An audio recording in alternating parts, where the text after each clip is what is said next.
bilang itu cocok. Tergantung negaranya. Nah, mungkin itu yang mungkin tadi. Kalau kita lihat, oh kita di posisi seperti apa, society kita seperti apa. Lalu kita lihat, oh yang sweet, negara-negara yang dipandang damai itu ya, Swedia, maju dan sebagainya, Norwegia, negara-negara Skandinavia. Ternyata dari 2023 sampai sekarang itu mengambil kebijakan kembali lagi ke buku manual. Nah, bukan tujuannya tetapi jalannya kita berjalan seperti apa. Nah, mungkin tanggapan saya di akhir sesi yang awal ini adalah saya sangat setuju bahwa kita tidak boleh lepas dari teknologi karena kita harus adaptif, tapi kita juga tidak boleh mendewakan karena saya mengutip pernyataan Pak David tadi, teknologi itu atau cara kita ya, bukan sebagai tujuan kita tetapi cara kita. Kadang kita perlu balik ke manual tadi. Kenapa kok negara maju seperti Swedia itu kurikulumnya untuk 6 tahun ke bawah, 7 tahun ke bawah mereka harus kembali? Oh, karena adanya refleksi, kekurangan literasi, adanya kurang interaksi engagement dengan orang. Kalau dari usia dini, ya ahlinya ini ya, dari BK, kalau dari dini itu sudah langsung ke gadget one way seperti itu. Jadi akan sangat menarik nantinya, apalagi nanti diberi kesempatan setelah sesi istirahat, Bapak Ibu semua akan coba ya sharing sesuai dengan keilmuan masing-masing seperti apa. Kalau memang nyaman dan bisa melakukan di sini secara utuh, nanti kalau enggak diberi kesempatan di rumah pengembangannya ya, jangan sampai nanti setelah istirahat siang pulang. Lihat. Itu mungkin tanggapan Pak David ya, sangat menarik sekali. Mungkin nanti Bapak Ibu kalau ada silakan, kalau enggak ya ini hanya sesi diskusi nyantai di luar forum supaya semuanya bisa berinteraksi. Terima kasih Pak Lidi atas sharingnya terkait dengan pelaksanaan kegiatan pembelajaran. Memang semuanya ada versinya masing-masing. Yang demikian pula pada pelaksanaan kegiatan menggunakan teknologi, kita dicontohkan di negara yang relatif lebih maju dari Indonesia pun juga banyak yang sekarang kembali ke manual, tapi juga tidak boleh mengesampingkan dari teknologi yang sekarang sedang dikembangkan oleh dunia. Seperti halnya Finlandia sekarang kembali lagi pada hitungan manual dalam pelaksanaan kegiatan pembelajaran matematika khususnya, dan juga menulis manual di papan tulis, karena ada penelitian yang menyebutkan tulisan langsung itu lebih mengena dari hasil pemahaman atau dalam bahasa lebih di bawah pemahaman itu dikatakan hafalan terlebih dahulu. Jadi kita menghafal terlebih dahulu, mengingat seorang pengajar menulis apa. Ternyata itu ada ingatan tersendiri. Tetapi ada kelemahan saat seorang pengajar itu menuliskan di papan tulis, nanti mudah dihapus dan selesai. Tetapi teknologi tidak seperti itu. Biasa banyak ada yang bisa diulang-ulang dan sebagainya. Ya, balik lagi ada kelebihan dan kekurangannya. Di sisi lain, kehidupan kita dalam pelaksanaan kegiatan pembelajaran sehari-hari, ya kita mesti adaptasi dengan apa yang ada di sekitarnya. Kalau modelnya atau zamannya seperti ini kita mengikuti, tapi jangan sampai kita sama-sama terlena untuk fokus pada alat tetapi lupa atau terlena dengan esensi pembelajaran itu sendiri. Nanti Bapak Ibu dalam mengajarkan bahasa Inggris, dalam mengajarkan men-sharingkan men-sharingkan bahasa Inggris, men-sharingkan keolahragaan, matematika, bimbingan konseling. Nah, ini pertemuan secara langsung yang seperti kita rasakan sekarang ini ternyata tetap tidak bisa tergantikan secara daring. Ini ada rasa tersendiri, taste, chemistry yang tidak bisa digantikan dengan teknologi. Kalau cerita sekilas seperti ini, seorang dalam menarik perhatian itu bisa dengan teknologi. Ada yang sering di telepon-teleponan, pernah dengar mahasiswa-mahasiswi itu telepon-teleponan pagi, siang, sore, malam, agak pagi, agak siang, agak malam. Sehingga ada chemistry yang dijaga. Tetapi kalau kita flashback sebelumnya, ternyata ada pertemuan terlebih dahulu. Ada ketertarikan terlebih dahulu. Demikian pula dari seorang pendidik dan peserta didik. Kalau dianalogikan, ada kejadian semacam ini. Seorang bertemu. Nah, ini nanti akan membawa pada kesimpulan luring itu tidak bisa digantikan. Seorang ketemu, mungkin ada yang tertarik, tapi bisa saja beda keyakinan. Yang satu yakin, yang satu nggak yakin. Terus bagaimana menariknya? Ayo jalan-jalan. Petualang. Memang petualang itu merupakan salah satu hal yang menguatkan dalam sebuah chemistry. Ada seorang rumus ketemu, jalan-jalan, belum tertarik ternyata. Diajak makan, belum tertarik pulang. Terus pulang dikasih surprise. Oh,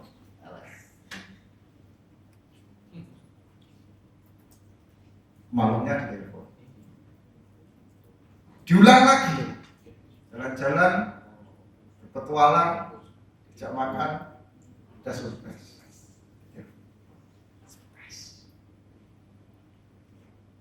Jadi kenapa teknologi ini menjadi hal yang menarik? Karena banyak surprise bagi seorang yang awal tahu. Tapi bukan itu tujuannya. Tujuannya kan menarik dan dijadikan sebagai tujuan yang ingin diharapkan.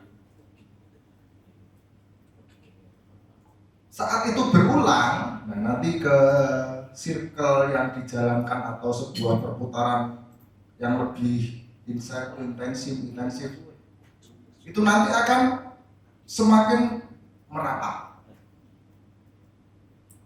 Ketemu, telepon, ketemu, jalan-jalan, makan, surprise, dopamin meleleh, senang. Telepon, ketemu, jalan-jalan, ajak makan, surprise, dopamin, hormonnya turun. Itu akan merapat, ketemu, telepon, ketemu, jalan-jalan, sudah senang. Ketemu, telepon, ketemu, sudah senang. Hingga suatu saat ditelepon saja sudah senang. Ini yang dimainkan dalam psikis seseorang dalam kehidupan keseharian yang jarang, kadang-kadang dianggap tidak merupakan rumus, tapi ternyata bisa dirumuskan. Dari hal yang panjang suatu saat akan dimanfaatkan. dalam pelaksanaan kegiatan pembelajaran.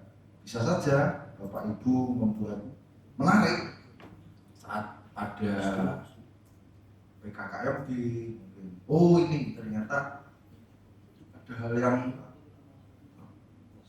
beda dari Bapak Ibu saat ketemu langsung, itu penting.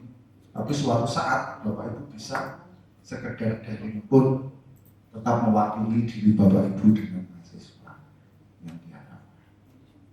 Seperti itu. Ada monggo Ibu.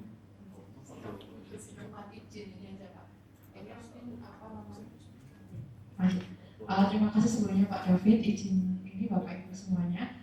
Terkait ini kan sebenarnya seharusnya lokal karya teologi pembelajaran yang harapannya bisa saling sharing di program studi masing-masing. Mungkin nanti setelah makan siang, Bapak Ibu dari masing-masing prodi bisa sharing di prodinya pernah teknologi pembelajaran apa saja, siapa tahu nanti juga bisa menambahkan di yang kami ternyata belum ini nih, nanti kita bisa sharing dan mungkin di Bapak sendiri, di UNY sendiri biasanya teknologi pembelajaran seperti apa juga bisa di-sharingkan gitu Pak. Dan sebenarnya juga tadi di luar itu tertarik banget dengan ini Pak, apa namanya, di jurusan Bapak kan non formal sih, sedangkan kami di formal. Siapa tahu di situ ada sesuatu hal yang apakah kita nanti juga bisa menyasar ke situ juga dan sebagainya, mungkin bisa di-sharingkan terkait masalah relasi ke sana juga begitu Pak. Gitu aja sih Pak. Ini sebenarnya kalau mau turun sekarang juga sudah aman sebenarnya. Jadi gitu aja Pak David, terima kasih banyak. Terima kasih Bu Nanda sharingnya. Dari pelaksanaan kegiatan sharing kita nanti bisa dilanjutkan dari Bapak Ibu di prodi BK, di prodi bahasa Inggris, di keolahragaan, juga di matematika, dan juga dengan kegiatan pembelajaran yang ada di Karangmalang sebenarnya juga relatif sama dari perkembangannya. Ya paling sering itu penggunaan Zoom meeting misalkan, dengan penggunaan PowerPoint, Canva misalnya. Tapi mungkin Bapak Ibu ada yang menggunakan Google Classroom, itu ya ada 1-2 yang menggunakan. Dan sebenarnya kemarin sempat mengembangkan. Tadi pagi itu saya cari, ternyata akun saya pun hilang. Itu ada dibagikan semacam Google Classroom. Bukan. Kemarin itu sempat dikembangkan pula. Tetapi karena di masa pandemi yang alhamdulillahnya berlarut-larut berakhir, itu ternyata juga secara alami banyak ditinggalkan. Dan untuk pelaksanaan kegiatan pembelajaran ya relatif secara sederhana.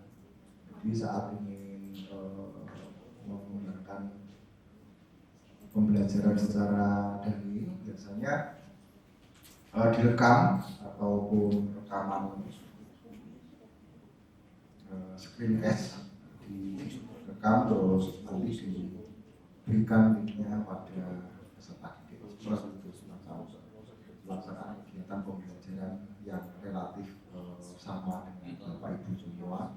Mungkin malah Bapak Ibu banyak hal yang baru lagi dari Mas Dani dan sebagainya, baru kita bisa belajar bersama. Mungkin seperti itu Bu Nanda. Dan lagi untuk pelaksanaan kegiatan pembelajaran khususnya di pendidikan formal dan non formal. Nah ini saya dulu juga berawal dari pendidikan formal yang sekarang di apa ya? Ditugaskan untuk pendidikan non formal. Korelasinya seperti apa?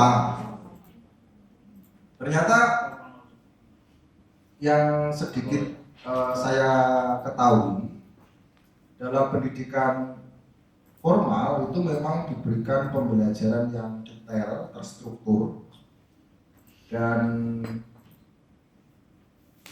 langkah-langkah ataupun eh, step by step yang jelas. Tapi di pendidikan non formal itu akan mengarah pada kebutuhan keseharian. Misalkan matematika, ternyata tidak semua peserta didik itu akan menggunakan sinus, kosinus, dan tangent.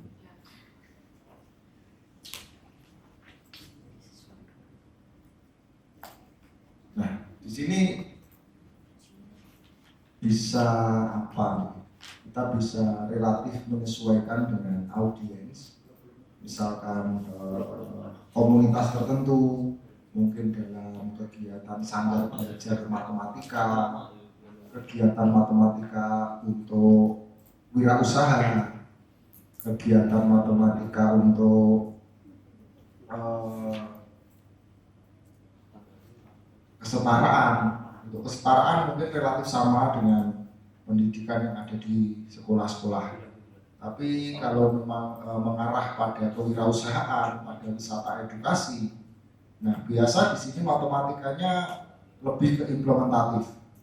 Kalau ingin membuka wisata, berarti harus menarik pengunjung. Bagaimana matematikanya untuk memperoleh pengunjung sebanyak-banyaknya, mungkin dengan pengiklanan dan sebagainya, dengan media-media tertentu. Dan juga terkait dengan yang satunya terkait dengan penyetaraan kita gunakan hal yang relatif sama dengan kegiatan sekolah, tetapi juga beda. Jadi di SKB itu menangani, maaf nih, kita mungkin yang tidak kerasan di sekolahnya dulu, dengan stylenya banyak peserta didik yang kerasan atau mau disekolahkan, tetapi banyak yang batinnya merasa itu tertekan. Nah, ini yang memfasilitasi di sisi lainnya untuk pendidikan, platform untuk pembelajaran, mungkin dengan hal yang paling sederhana, mungkin WA group itu juga kita gunakan. Misalkan kalau dibaca ya syukur, kalau enggak ya enggak apa-apa. Mungkin ada hal yang tidak dibutuhkan. Nah, ternyata tugas kita meyakinkan hal tersebut penting. Salah satu cara untuk meyakinkan hal tersebut itu penting mungkin hanya dengan file-file tertentu yang kita kirimkan. Nah, kita sesuaikan dengan minatnya masing-masing. Mungkin ada yang ingin sukanya bengkel, sukanya motor, ada yang sukanya mancing, sehingga lulusannya nanti ada yang jadi juragan bengkel, ada jadi kuliner, ada yang jadi bisnis pemancingan. Nah, di sini unik untuk pendidikan non formal, memang membebaskan untuk lulusannya ingin jadi apa. Tapi di sisi lain memang saya pribadi menganggap ada kelebihan, yaitu mereka bebas mempelajari satu bidang tertentu yang dia senangi, sehingga bisa lebih maksimal mungkin. Jadi kalau sukanya di kewirausahaan ya kewirausahaan terus, nanti buka pemancingan gagal, buka lagi pemancingan, memang bakatnya mulai, mungkin yang lain tidur juga ngopi sampai pagi, ya syukur banyak yang berhasil, dan itu memang kami layani untuk pengembangan potensi semacam itu dari keunikan peserta didik. Ada yang sukanya trek-trekan motor, ya kalau memang benar-beneran suka balap ya benar-benar jadi pembalap, itu yang di sisi lain mungkin orang tua juga ada kecemasan bagaimana dengan keselamatannya. Tetapi ini potensi, kalau memang hal tersebut menjadi minat bakatnya, ya apa yang terjadi, ya semoga doa kita yang baik. Mungkin seperti itu. Jadi memberikan sebuah memang ada yang menyebutkan ya, kalau rusak-rusak sekalian, kalau bagus-bagus sekalian. Memang ada yang bilang seperti itu, sisi negatif positifnya. Terima kasih Bu.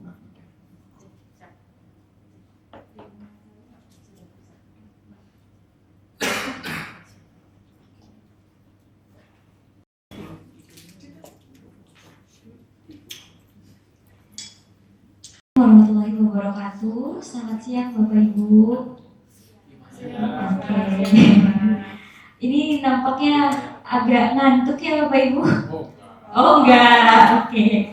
Ini kita lanjutkan untuk sesi kedua dengan pemateri kita pada siang hari ini. Selanjutnya waktu dan kesempatan saya berikan kepada pemateri kita untuk melanjutkan materi pada siang hari ini. Pada Bapak David, waktu dan kesempatan kami silakan.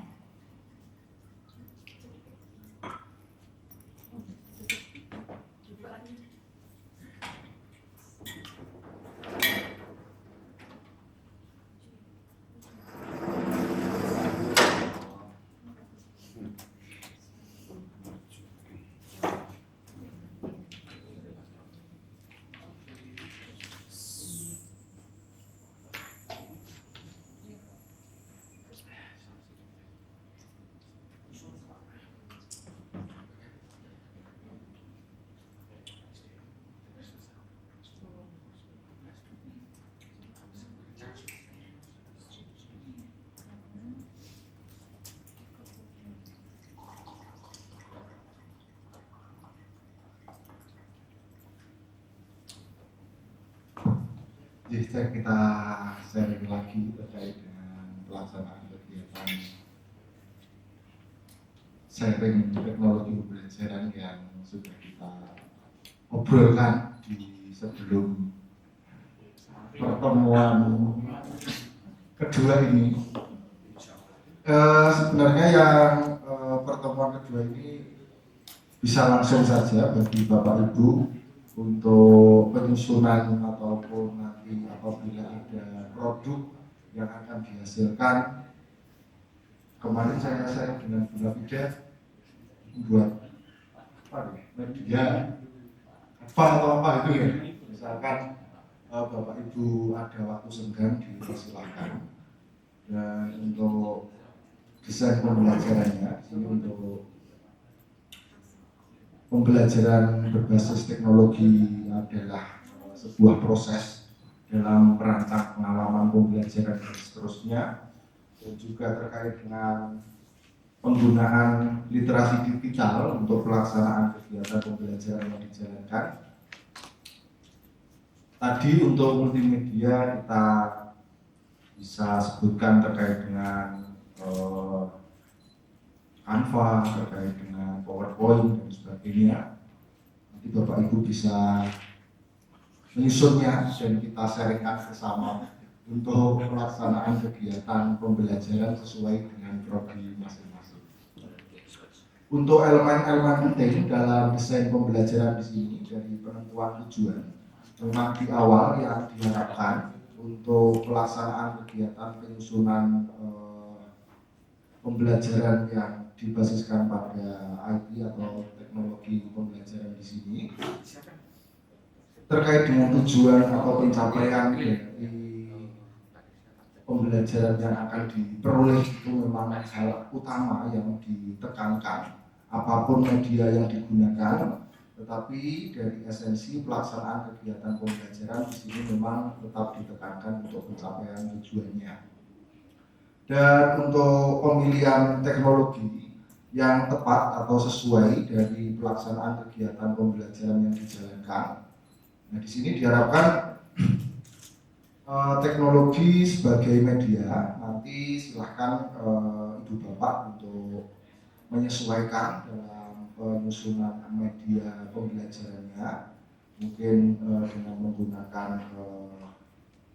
Canva kemarin yang sempat disaringkan dengan Bu Mafida yang banyak digunakan karena secara sederhana ada kemudahan saat kita menggunakan Canva, bukan berarti untuk mempromosikan tidak sama sekali, tetapi memang di institusi kami sekarang atau sampai dengan sekarang ditekankan untuk itu, untuk penggunaan media pembelajaran khususnya yang dibasiskan pada teknologi. Dan terkait dengan classroomnya UNY, Bismat dan juga Siakat yang pernah digunakan pada saat pandemi sekitar 3 tahun yang lalu, itu memang sekarang relatif jarang digunakan. Dan yang paling ditekankan entah itu dalam pekerti dan juga AA untuk mendapatkan sertifikat Light Approach dan juga pekerti yang ada di UNY sekarang penggunaannya pada Canva, seperti itu. Dan lagi untuk pengembangan kontennya, perancangan aktivitas hingga evaluasi untuk pencapaian outcome-nya. Untuk contoh penerapan desain pembelajaran yang dibasiskan pada teknologi, di sini untuk pembelajaran jarak jauh, karena memang secara pelaksanaan kegiatan perkuliahan sekarang di UNY menerapkan perkuliahan jarak jauh yang memang sisi lain juga mendapatkan tambahan mahasiswa yang relatif banyak. Mungkin hal tersebut sebagai sharing kekeluargaan, nanti mentai jumlah mahasiswa yang lainnya, tapi ya bisa saja nanti dari UMBY untuk merancang ataupun mengusulkan untuk kelas jarak jauh karena memang memberikan sebuah nilai tersendiri untuk operasional. Dan lagi terkait dengan pembelajaran yang dibasiskan pada proyek, untuk pembelajaran yang dibasiskan pada proyek memang ada beberapa hal yang ditekankan khususnya di waktu ini. Yang pertama terkait dengan pembelajaran kearifan lokal yang mengarah pada budaya, nanti dikemas dalam bentuk video-video tertentu yang nanti akan memberikan sebuah penguatan saat pelaksanaan kegiatan SDGs yang salah satunya menekankan terkait dengan pengembangan kebudayaan. Dari pilot project tersebut untuk beberapa tahun ke depan diharapkan dalam kompetisi-kompetisi terkait dengan penelitian maupun pengabdian, di sini ada sebuah fondasi awal yang nanti bisa menguatkan untuk pelaksanaan kegiatan pembelajaran yang berbasis budaya meskipun menggunakan teknologi digital. Dan pembelajaran berbasis simulasi, pembelajaran yang dibasiskan pada permainan, sampai pembelajaran dari media sosial. Untuk pembelajaran yang dibasiskan pada permainan dan media sosial, memang untuk memfasilitasi generasi Z yang banyak sekali mengarah pada aplikasi-aplikasi tertentu untuk pelaksanaan kegiatan pembelajaran khususnya di perkuliahannya, sehingga banyak sekali proyek yang ditekankan untuk pembuatan produk-produk khususnya video pembelajaran yang nantinya diunggah pada kanal YouTube seperti itu. Dan lagi untuk manfaat pembelajaran berbasis teknologi yang sebenarnya kita sudah sharingkan tadi, dari sumber yang relatif lebih mudah, keterlibatan peserta didik ataupun mahasiswa secara umum, meningkatkan dari versi motivasi. Motivasi di sini ternyata dari berbagai macam penelitian memberikan sebuah pemahaman bahwa ternyata tidak semuanya itu berkehendak pembelajaran itu dilaksanakan full daring. Sehingga untuk memfasilitasi hal tersebut, bahkan pada mahasiswa RPL di sini yaitu mahasiswa yang diklaimkan dengan pengalamannya, misalkan entah itu dari bapak ibu guru yang sudah mengajar lebih dari 2 tahun, dan juga terkait dengan aktivis-aktivis ataupun praktisi-praktisi, misalkan dalam prodi kami khususnya di pendidikan non formal, di sini ditekankan pada Bapak Ibu Kaur, Bapak Ibu Kepala Desa. Nah, di sini nanti akan difasilitasi untuk pertemuan secara luring, meskipun sebenarnya banyak full daring juga dipersilahkan. Dan lanjut terkait dengan meningkatkan kolaborasi, balik lagi dengan pelaksanaan kegiatan dibasiskan pada teknologi yang bisa kita ambil manfaatnya, yaitu saat kita bisa berkolaborasi dengan dalam negeri maupun luar negeri, misalkan dengan jumpa Zoom saja dengan pihak Malaysia, pihak Singapura, pihak Filipina atau negara-negara tetangga, bahkan sampai dengan lintas benua, menjalin kerjasama dengan mempersiapkan untuk kegiatan-kegiatan yang sebenarnya tidak bersifat luring. Pemahaman konsep bisa mengembangkan keterampilan di abad yang ke-21 ini. Untuk tantangan pembelajaran di sini dari keterbatasan akses, keterampilan dari pengajar, dan keterbatasan anggaran sampai dengan penyalahgunaan teknologi. Apapun itu terkait dengan pelaksanaan kegiatan pembelajaran yang berbasis dengan teknologi tidak akan ada sisi positif terus ataupun negatif terus, sehingga kita pun akan siap dengan sisi negatifnya secara umum. Dan mungkin sekian dari sharing kita khususnya untuk desain secara umum. Dan kemarin apa ya, untuk Canva atau apa itu, apakah akan dibuat di waktu ini ataukah nanti Bapak Ibu menyusunnya secara bebas, dipersilahkan. Tapi mungkin saya malu kalau saya malah bikin kayak ini, nanti Bapak Ibu mesti sudah sangat akrab dengan pembuatan PowerPoint dan sebagainya. Nah, ini kemudahan yang sekarang ditekankan di UNY, meskipun menimbulkan pro kontra, kenapa harus ini? Dari beberapa Bapak Ibu pengajar, saya pribadi juga sempat menanyakan kenapa. Tapi kalau Bapak Ibu sharing terkait dengan apa yang sekarang ditekankan di kampus kami, memang secara umum ini yang dengan berbagai fiturnya membuat presentasi secara cepat.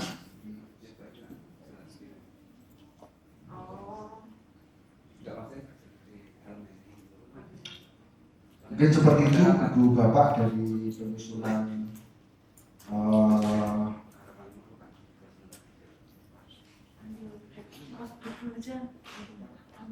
presentasi atau pemaparan yang bisa kami aturkan. Misalkan di sini olahraga.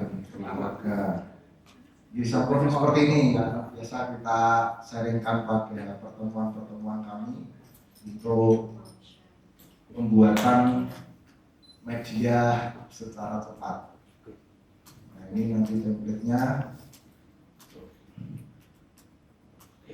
Malah ada Pak Damin yang mau share. Cocok.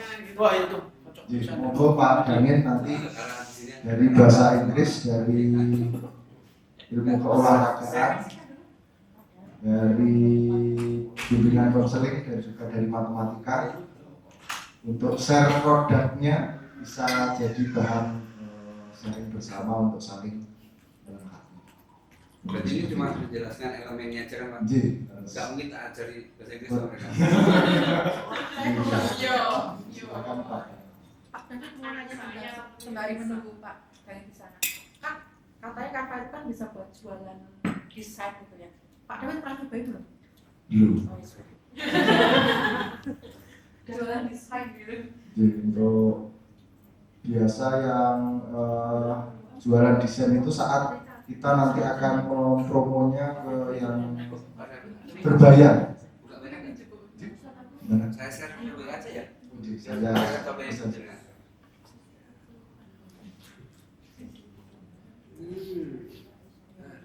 Aduh. Oh, langsung aja.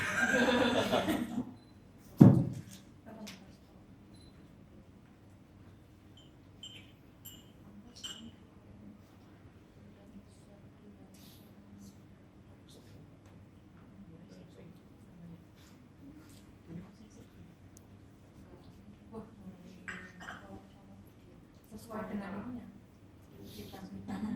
Iya, gimana Pak? Cuma pengen masukkan aja Pak. Woi. Terima kasih Pak Dr. David atas kesempatannya. Saya minta waktunya 1,5 menit aja. Oke, waktuin. Baik. Biasanya kami dari PBI itu memang menggunakan Canva Pak sekarang. Jadi kalau ada dosen yang masih menggunakan PPT itu biasanya kita ajak diskusi. Karena PPT itu bukan terlalu jadul, cuma akses untuk mahasiswa itu harus download.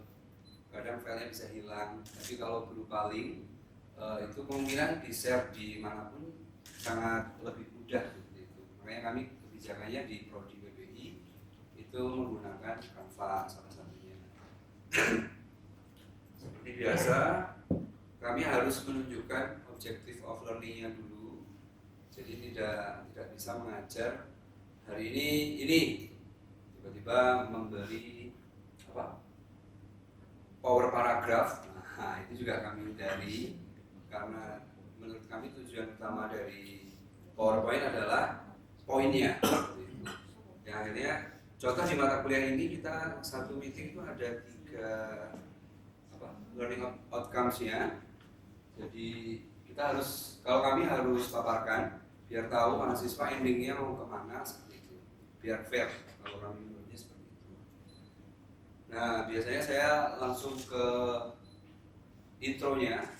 Jadi ini sebenarnya materinya seperti ini. Nah tapi karena saya nggak bisa membuat paragraf, jadi saya bikinnya infografik saja seperti itu.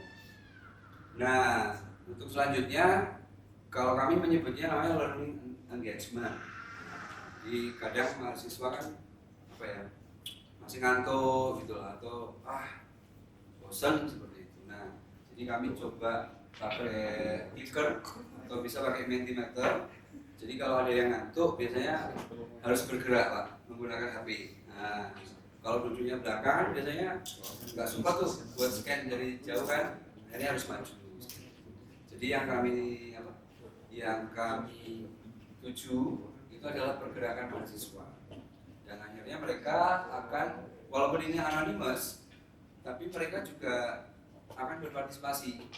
Terlebih ketika pendapatnya itu sama, nah itu pendapat mereka kan jadi lebih besar size-nya di outputnya seperti itu.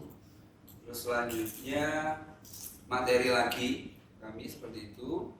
Selalu saya terutama menggunakan infografik, jadi tidak pernah paragraf. Jadi kalau mahasiswa tidak mau mendengarkan ya berarti hilang ilmunya. Karena saya share materinya pun mereka kan bertanya-tanya ini apa. Jadi biasanya buat shock culture. Nah karena saya prinsipnya critical thinking, jadi tidak ada mahasiswa yang diam. Di mata kuliah apapun itu kalau kami nggak case based, problem based atau project based, nah, biasanya kami juga bisa menggunakan FGD, focus group discussion. Semua tercover di Canva ini seperti yang Pak David jelaskan tadi. Nah, saya sukanya Canva, keunggulannya ini. Jadi saya tinggal hyperlink saja, nah dia bisa play di Canva saya. Nah, saya tinggal klik untuk YouTube contohnya, kalau saya biasanya YouTube. Nah, ini biasanya untuk jeda dan alternatif insight. Karena kadang apa yang kita sampaikan menurut saya pasti mungkin ada kurangnya atau ada titik jenuhnya. Nah, kami mencoba variasi di sini menggunakan video biasanya, Pak. Video itu bisa dari YouTube atau dari Netflix. Kadang kalau mata kuliahnya filman seperti itu. Nah, selanjutnya ini masuk ke materi jilid 2. Jadi setiap meeting kami ada 2 level seperti itu, Pak. Habis itu baru project. Nah, biasanya kami selalu jarang memberi PR, Pak. Jadi kami jarang memberi PR karena pengennya langsung diselesaikan di kelas itu. Nah, makanya biasanya saya bikin diskusi topik yang agak kritis seperti itu tetap di Canva. Nah, selanjutnya di sini. Nah, biasanya kalau untuk assignment karena di UMBY itu kan ada ASN 1 sampai 8, Pak. Nah, contoh kalau ini bisa untuk ASN nomor 5 contohnya. Nah, itu kita pakai Padlet contohnya bisa. Jadi nanti di situ kita bisa dapat datanya. Tapi anak kembali lagi ini adalah sesuatu yang baru seperti itu. Jadi mereka lebih antusias keponya sebenarnya daripada mengisikan pemahamannya. Jadi nggak apa-apa ya sih. Ya, buat saya yang penting engagement tadi. Nah, jadi ya gambarannya seperti itu, Pak David. Kalau terutama di kelas saya biasanya memanfaatkan teknologi yang seperti ini. Mungkin ada masukan. Terima kasih. Kalau yang ini pakai apa? Ini Padlet. Berbayar dong. Oh, kalau kan Padlet itu limitnya 8 akun ya, 8 anu ya. 8 bukan 8 Karena kelas. kan Padlet itu sebenarnya berbayar ya. Wah, makanya sekarang nggak pakai lagi. Karena Bapak limitnya. Jadi Bapak harus punya paling enggak 3 email. Satu email 8 project gitu. Kalinya kelas gede. Kenapa? Bukan lagi tuh kemarin kan nggak berbayar. Kalau kok berbayar, tanggung meneh ini. Nah, ya enggak apa-apa. Berarti bisa nggak yang nggak berbayar? Bisa bikin apa lagi? Loh kan mahasiswa tuh nggak penting emang siapa tuh? Kalau kami seperti itu. Mungkin ada masukan Pak Jody? Terima kasih Pak Dani atas pemaparannya, ini menarik sekali, sudah sharing informasi dari Pak Dani khususnya dari Prodi PBI untuk pelaksanaan kegiatan pembelajaran yang sudah dilaksanakan selama ini. Jadi Pak Dani tadi sudah memaparkan beberapa slide dari produknya, ternyata sudah jadi. Nah, memang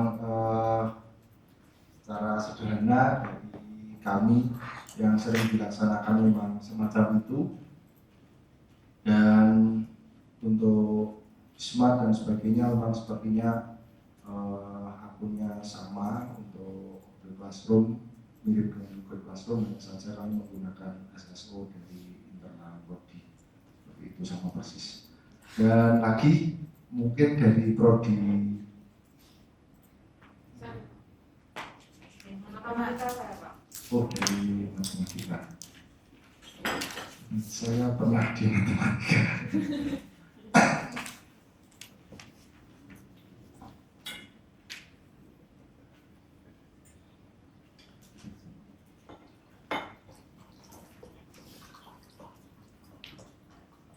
Dipersilakan Bu Naila.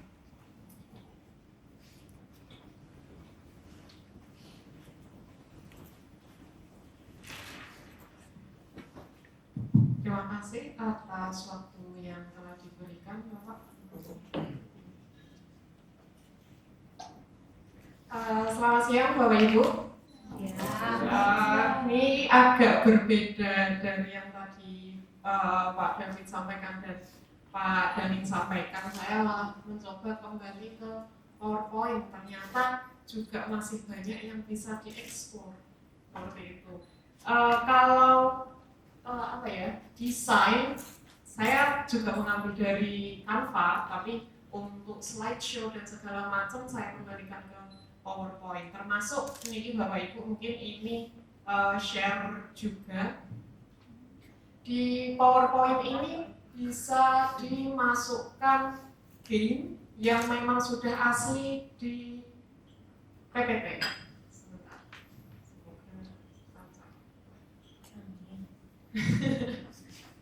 Ini awal ya perkenalan dulu karena ini termasuk materi yang pertama saya berikan, perkenalan dan segala macam disampaikan ini nanti materinya apa, kemudian disampaikan juga tujuan pembelajarannya biar mahasiswa ini tahu nanti di akhir perkuliahan akan memperoleh apa. Selanjutnya ya ini sebelum, karena matematika itu banyaknya dilihat abstrak gitu Pak. Di awal pertemuan kami mencoba untuk memberikan awalnya dulu ini realnya itu seperti apa, dibawa ke abstrak matematis baru dikembalikan lagi. Ini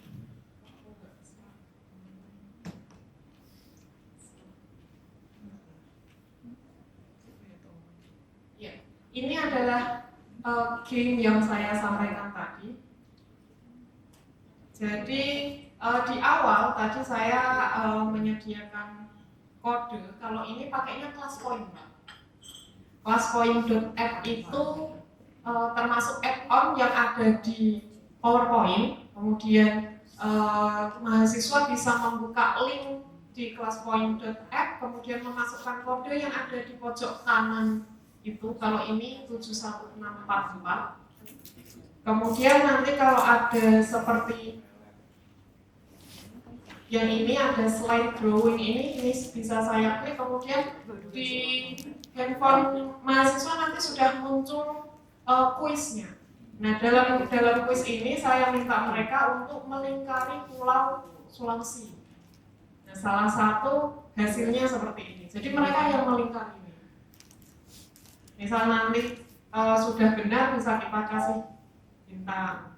Kemudian kalau semua, nanti ini mahasiswa 1, mahasiswa 2, dan mahasiswa 3 selanjutnya, ini kita bisa kasih bintang semuanya. Di akhir perkuliahan, per mahasiswa nanti akan mendapatkan poin sebanyak yang dia kerjakan. Gitu. Sebenarnya nggak hanya pertanyaan seperti ini, bisa kayak di awal perkuliahan kan biasanya kita nanya bagaimana kabarnya, begitu nggak Pak? Jadi bisa dibuat kayak pertanyaan baik, nggak baik, lagi semangat, lagi kurang semangat, gitu juga bisa. Kalau ini kuis-kuis yang saya kasih semuanya pakai itu tadi. Ini juga, jadi ini bisa saya mulai itu nanti mahasiswa juga bisa ngerti. Oh, titik 3,1 ada di sini, kita kasih bintang lagi. Yang lainnya ya sama, dan sebenarnya saya termasuk yang paling jarang pakai media Pak, karena agak ribet kalau di matematika coret-coretannya dipindah ke media itu susah Pak. Ini susah, makanya biasanya yang saya taruh di PowerPoint itu hanya materinya saja, penjelasan kan perlu menjelaskan rumusnya ini dapat dari mana begitu. Jadi tetap saya pakai whiteboard, pakai whiteboard. Ini mencoba pakai GeoGebra di sini, tapi kodenya lama Masya Allah. Jadinya lebih sering pakai whiteboard saja. Begitu sih Pak, yang ini. Yang lainnya ya materi-materi saja saya pilih ya. Seperti tadi kekuatan tulisan tangan dengan kekuatan klik-klik itu berbeda. Saya juga merasakan itu. Walaupun ini sudah disiapkan, tapi tetap saja nanti saya tulis manual lagi. Langkahnya seperti ini, langkahnya seperti ini, gitu. Kemudian diberikan referensi, sudah selesai. Gitu, Pak. Terima kasih. Jadi terima kasih sangat dari Bu Naila, khususnya dari Prodi Pendidikan Matematika. Di sini tadi dengan kolaborasi penggunaan ataupun Bu Naila PowerPoint, tetapi dari desainnya juga karena mudah mengambil di Canva juga diambilkan dari Canva. Untuk pembelajaran bersifat permainan di sini tadi juga diterapkan untuk media pembelajarannya. Untuk sesekali waktu memang butuh penguatan fokus di awal dengan game-game tertentu, meskipun hal tersebut biasa memang sebagai awalan saja. Dan untuk inti dari pelaksanaan kegiatan pembelajaran, ya ini tadi balik lagi ada kolaborasi antara teknologi dengan cara manual, dengan step by step yang ditulis di papan tulis. Mungkin seperti itu. Sekali lagi terima kasih Bu Naila untuk pemaparan dari BK atau ilmu keolahragaan terlebih dahulu. Dari bimbingan konseling. Silakan. Dengan Bu Aning, Bu Anifa. Jadi silakan Bu Anifa.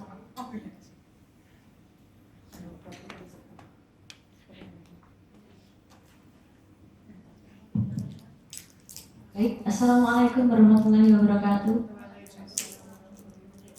Oke, di sini kita sharing aja ya, karena saya itu salah satu dosen yang diminta mengampu mata kuliah teori, praktikum dan praktek TIBK namanya kalau di BK, tapi ditambahkan inovasi. Kalau dulu namanya TIBK, tapi sekarang ditambahkan inovasi di tengahnya gitu ya.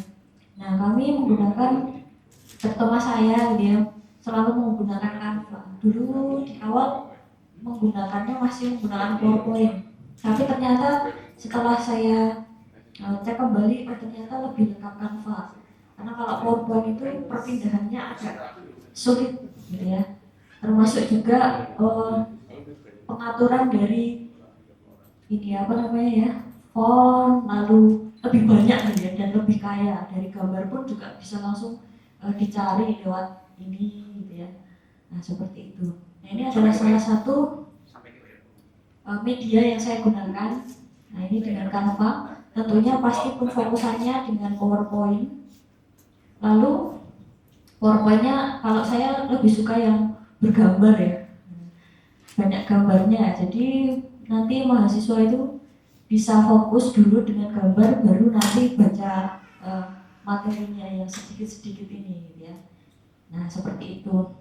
Lalu biasanya kalau di mata kuliah yang saya ampu itu kebanyakan project, berbasis project dan simulasi biasanya Pak.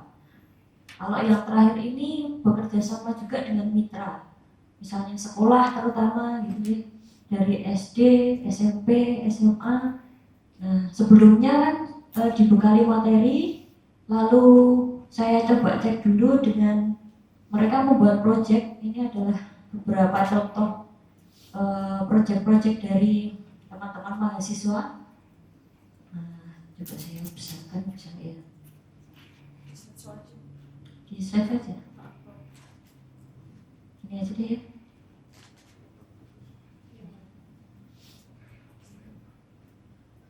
Nah, ini.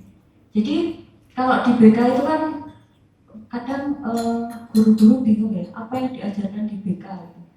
Nah, ternyata apa saja yang diajarkan di BK termasuk keolahragaan, termasuk berpikir kritis, termasuk hidup sehat dan sebagainya, itu adalah menjadi materi yang kadang kami bawakan. Nah, jadi penyampaian pesan itu adalah skill-skill dalam kehidupan gitu. Nah, biasanya kalau saya bilang BK ngajarin apa? Mengajarkan tentang kehidupan. Nah, ini seperti ini, misalnya belajar dengan menghafal, lalu seni belajar di keheningan dan sebagainya gitu ya. Ini ada adalah project-projectnya. Dan menggunakan Canva di satu file Canva itu, jadi dosen bisa langsung memantau progres dari project setiap mahasiswa. Karena kan bisa kolaborasi gitu ya. Lalu ini yang bekerja sama dengan mitra. Nah, ada yang bikin TikTok, memperkenalkan, membuat akun BK di setiap sekolah gitu ya. Lalu memperkenalkan ini apa namanya BK biar nggak kelihatan galak gitu ya. Ya, kalau yang ini BKW. Nah, ini yang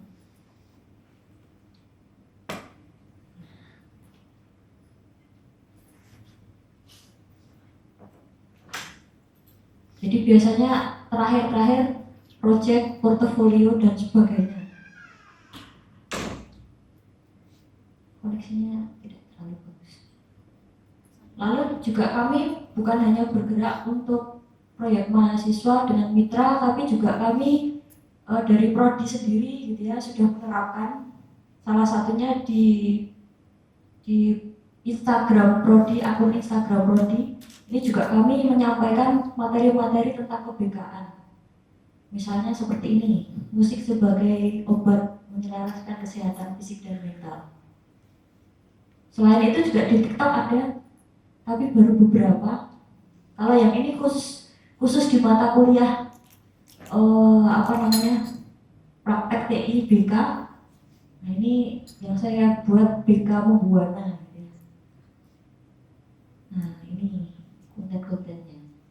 Misalnya ini guru BK kok gaptek.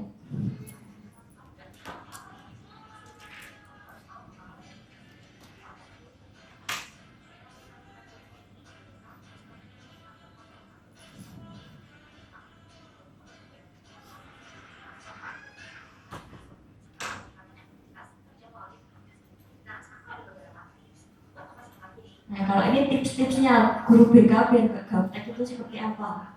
Ini bisa digunakan untuk guru BK, bisa juga untuk siswanya. Contohnya misalnya ini. Nah, ini mengajarkan tentang gak ada yang instan dalam hidup.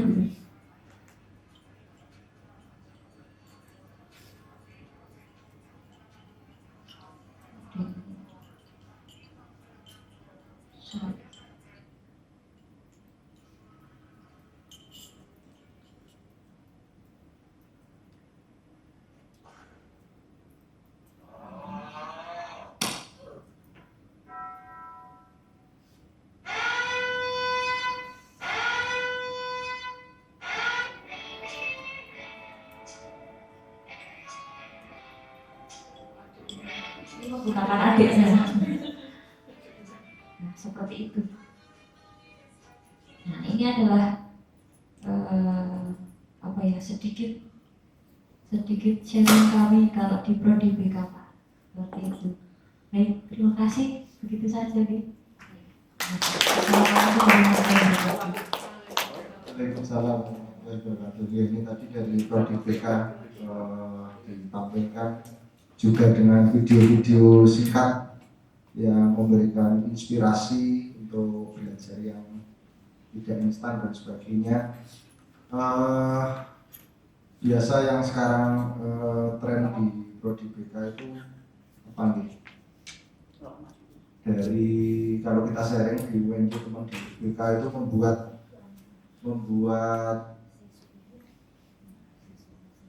apa nih?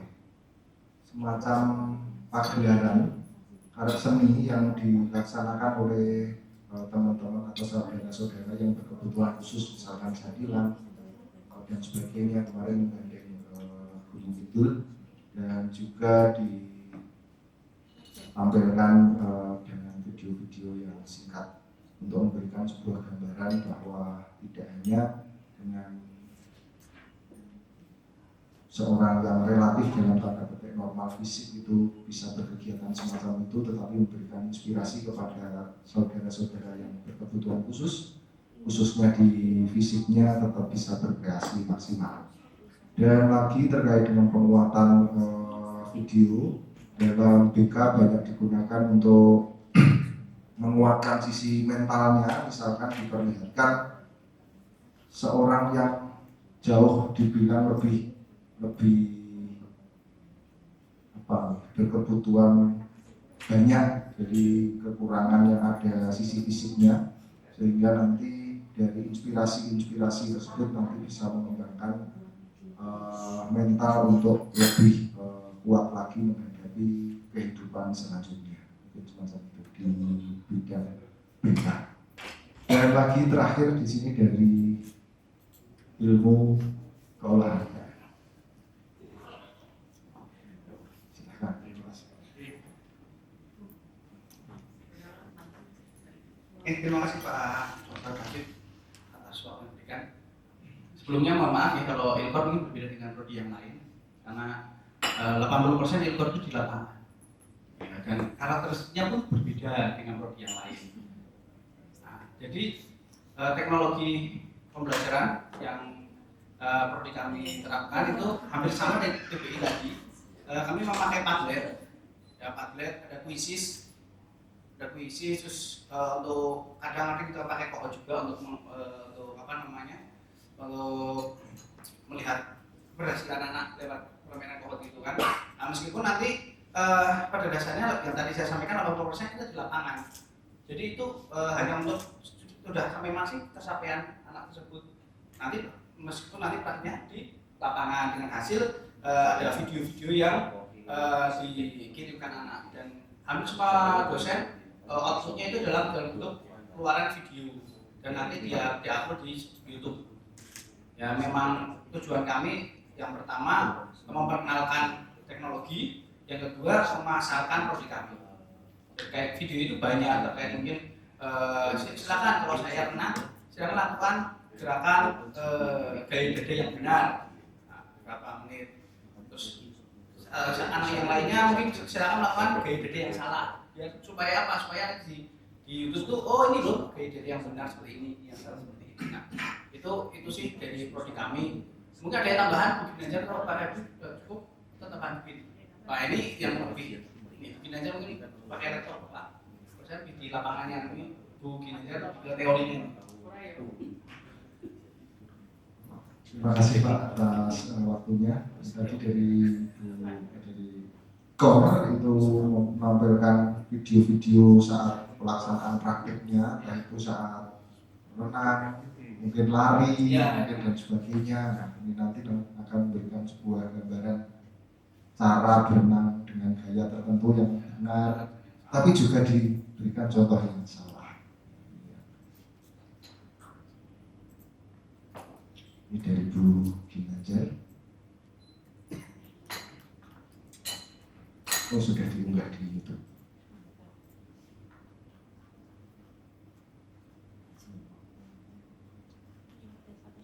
Mohon izin Bapak Ibu, terima kasih atas kesempatannya.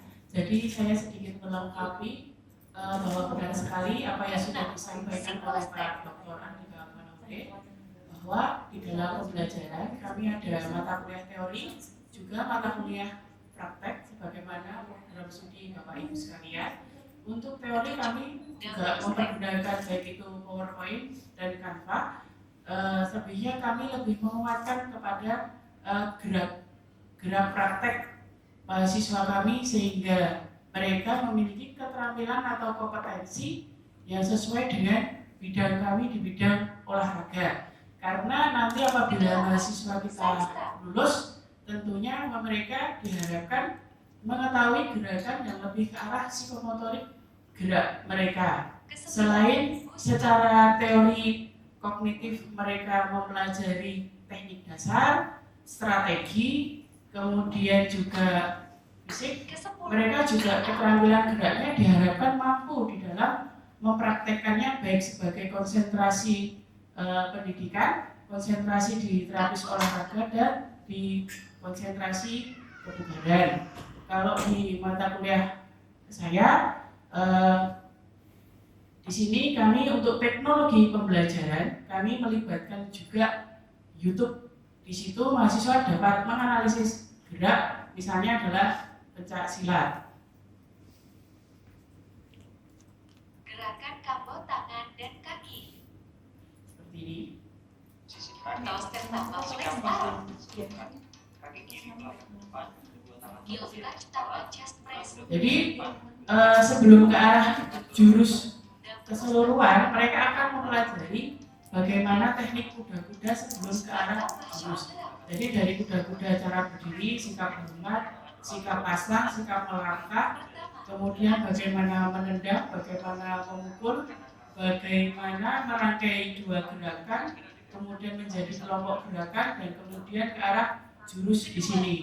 Seperti itu Bapak Ibu, gambarannya adalah penekanan teknologi pembelajaran untuk mengasah kompetensi gerakan pada psikomotorik mereka. Kemudian nanti juga kita akan melakukan penilaian mahasiswa. Mahasiswa secara langsung dapat mengamati gerakannya sendiri. Apakah sudah pantas atau belum, memukul itu lurus atau memukul ke atas ke kepala gitu.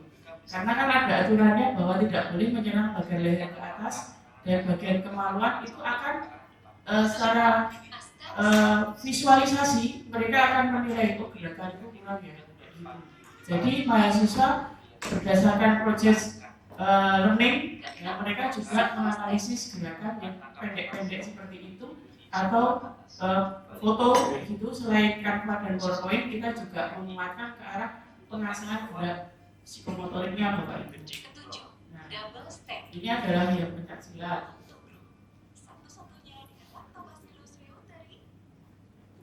Nah, ini mahasiswa pada saat ujian aerobik. Basic step aerobik itu apa sendiri Pak? Namanya siapa? Septian. Nah, mereka akan dievaluasi secara langsung apakah benar atau enggak gerakannya. Ini ada pada mata kuliah senam aerobik, dasar senam aerobik. Jadi mahasiswa belajar bagaimana melangkah dengan teknik yang baik. Karena basic step ini nanti diharapkan kan mahasiswa tahu secara dasar, kemudian mereka kontinuitas gerakan, mengkombinasikan koreo-koreo gerakan mereka, dan kemudian mereka memiliki sistematika secara full.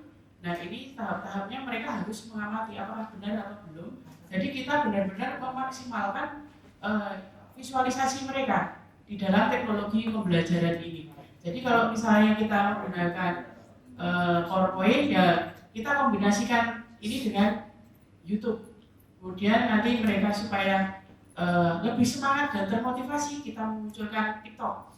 Bahwa kalau TikTok nanti yang melihat adalah temannya atau saudaranya, jadi mereka akan memiliki motivasi.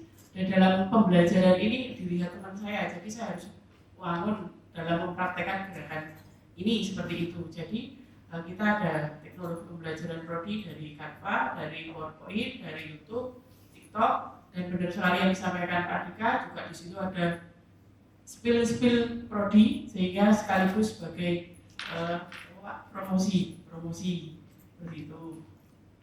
Kemudian ini juga ada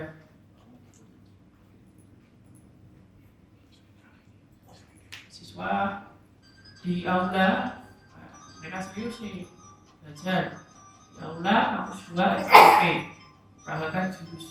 Mahasiswa ini dari nol belum bisa, tapi dengan semangat adanya teknologi pembelajaran di sini yang membantu mereka di dalam motivasi, nah mereka latihan dengan sungguh-sungguh.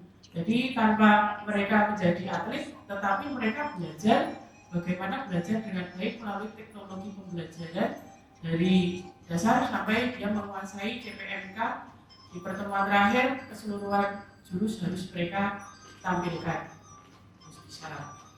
Ini juga ada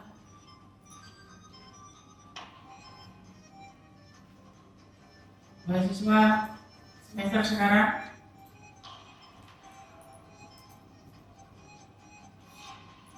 Sudah di-upload ini di aula. Satu, mereka dari sikap dasar kuda-kuda hingga dia memperagakan menggunakan teknologi pembelajaran.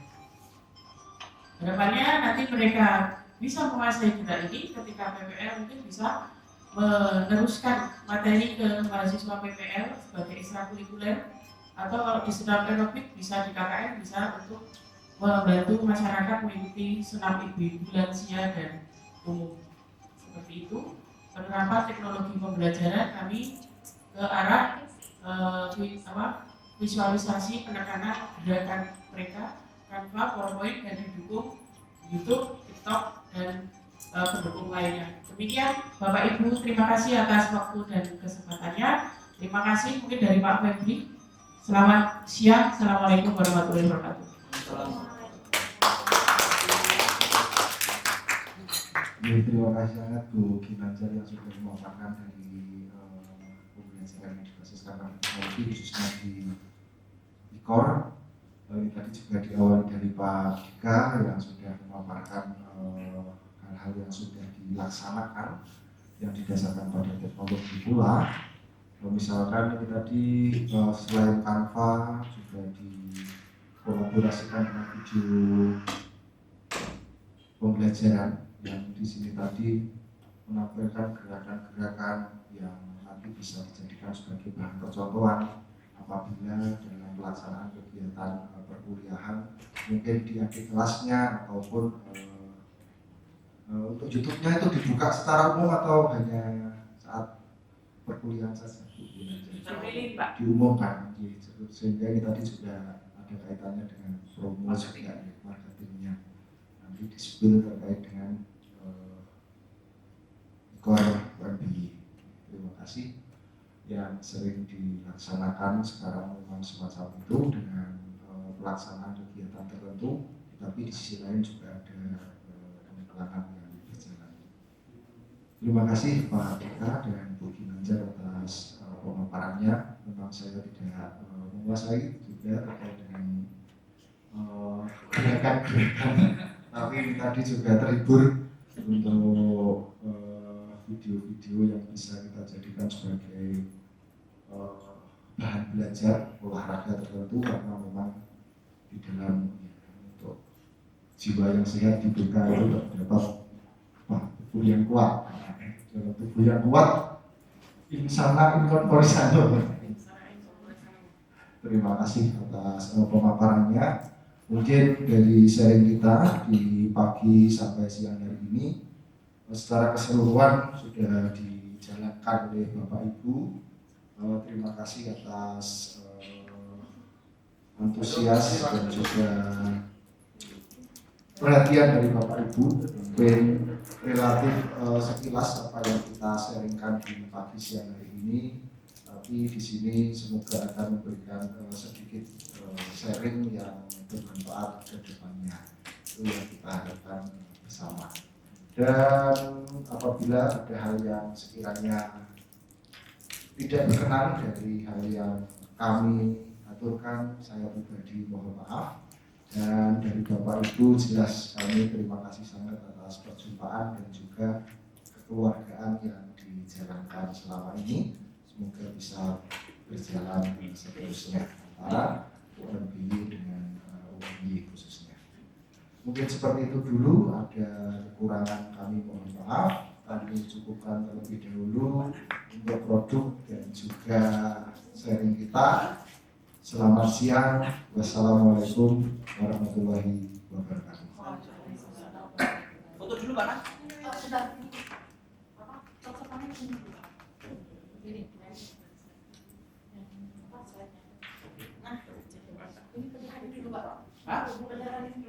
Oh iya. Sebentar ya Pak. Oh iya.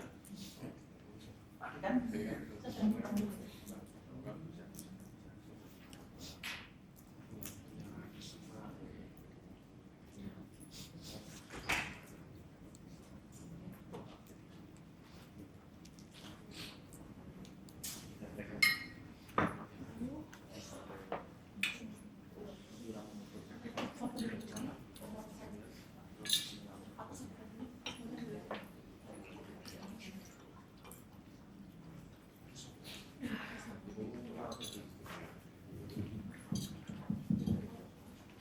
Baik, terima kasih kepada Pak David atas pemaparan materinya pada sesi yang kedua ini. Terima kasih juga untuk Bapak Ibu yang tadi sudah menyampaikan hasil diskusi masing-masing dari masing-masing prodinya.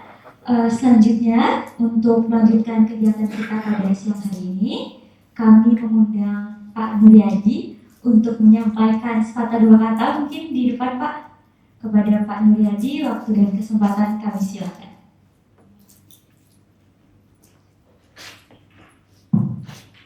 Terima kasih Mbak Laura. Mbak Laura. Nah, ini terima kasih untuk Bapak David Selamat Setiana. Beliau jauh-jauh dari Universitas Negeri Yogyakarta meluangkan waktunya serta sharing keilmuannya. Terima kasih. Di sela-sela kesibukan beliau yang cukup padat, kalau nggak janjian tahun kemarin dan mungkin bisa jadi narasumber. Dan tentu pada ketua penyelenggara, koordinatornya Mbak Nafida, Eti Marheni, saya ucapkan selamat dan terima kasih. Dan tentu ini juga tidak serta-merta hasilnya tanpa dukungan dari teman-teman semuanya, keluarga besar Fakultas Keguruan dan Ilmu Pendidikan yang terdiri dari 4 prodi. Nah, ini ada Kaprodi Pendidikan Bahasa Inggris, Kaprodi Ilmu Keolahragaan dan Sekprodinya, terus juga ada dari Sekprodi Bimbingan Konseling dan tentu dosen-dosen lainnya, dan saya ditemani dari dekanat oleh Pak Wadek yang 3 hari standby di sini. Terima kasih Pak Hari, dan tentu Mbak Rizka selaku tata usaha, dan tentu Mbak Yohana.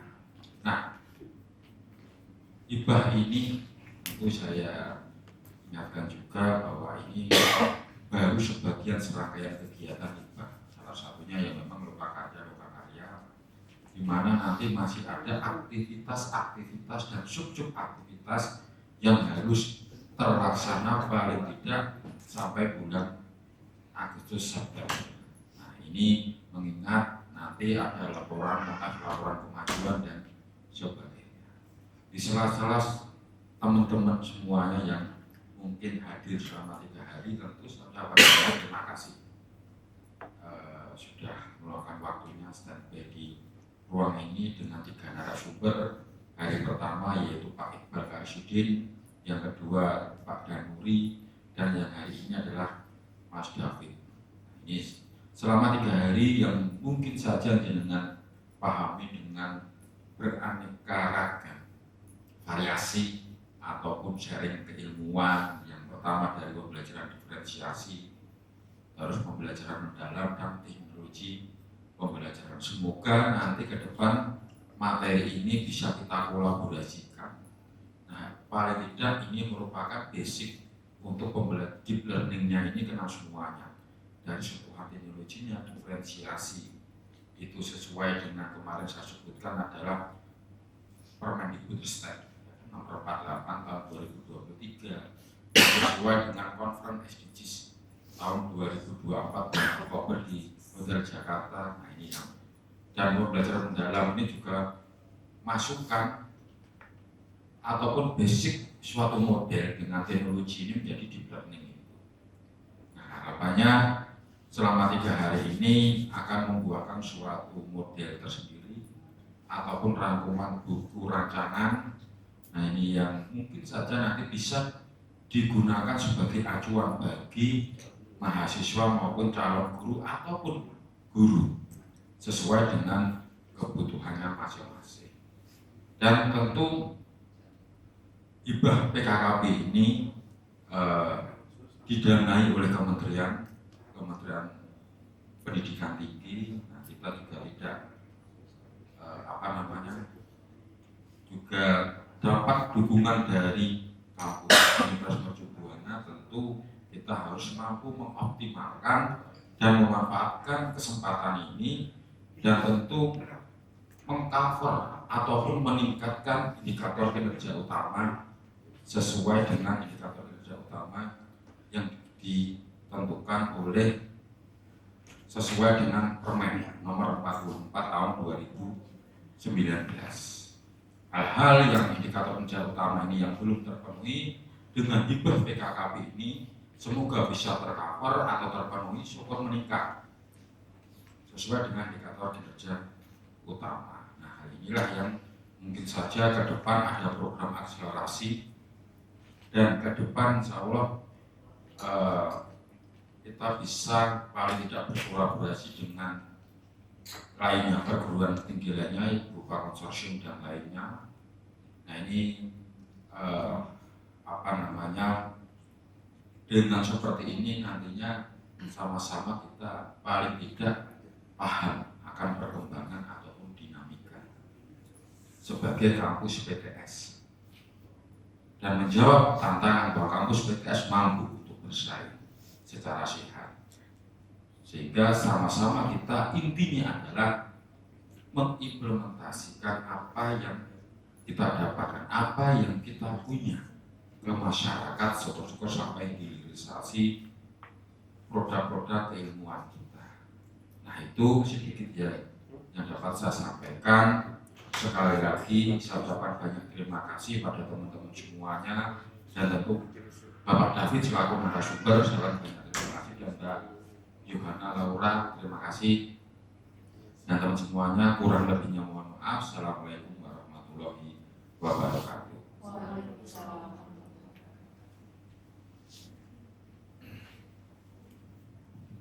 Terima kasih Pak Nuryadi atas sambutan yang telah disampaikan. Selanjutnya kami mengundang kembali Pak Nuryadi, kemudian dengan narasumber kita pada siang hari ini dan Ibu Nafida untuk penyerahan sertifikat dan plakat kepada narasumber.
Belum ya?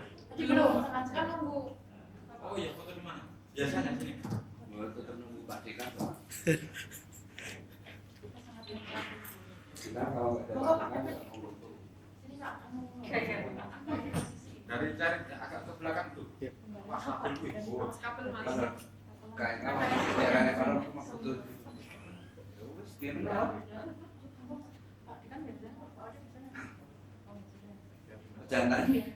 Bejanan pinggir ya, bejanan.